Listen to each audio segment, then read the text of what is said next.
नमस्कार दोस्तों। आज जो मैं आपको सुनाने जा रही हूँ वो एक कविता है। जिसने भी ये कविता लिखी है वो तारीफ के काबिल है।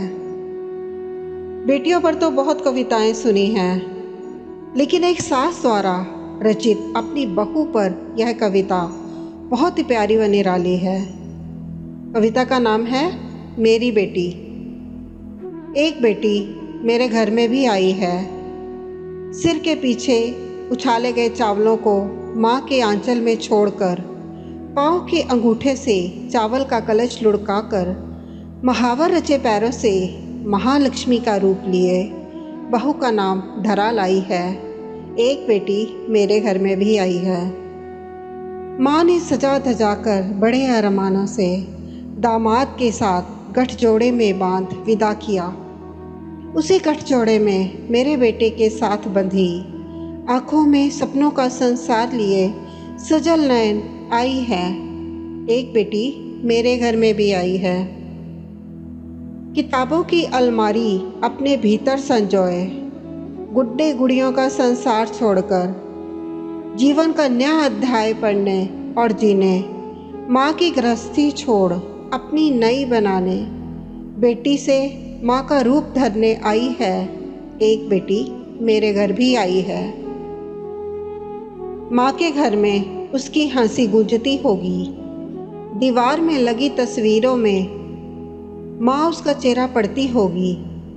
यहाँ उसकी चूड़ियाँ बजती हैं। घर के आंगन में उसने रंगोली सजाई है। एक बेटी मेरे घर में भी आई है। शायद उसने माँ के घर की रसोई नहीं देखी। यहाँ रसोई में खड़ी वो डरी डरी सी घबराई है। मुझसे पूछ पूछ कर खाना बनाती है। मेरे बेटे को मनोहार से खिलाकर प्रशंसा सुन खिलखिलाई है।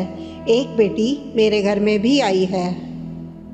अपनी ननद की चीज़ें देखकर उसे अपनी सभी बातें याद आई हैं। संभालती है, करीने से रखती है, जैसे अपना बचपन दोबारा जीती है।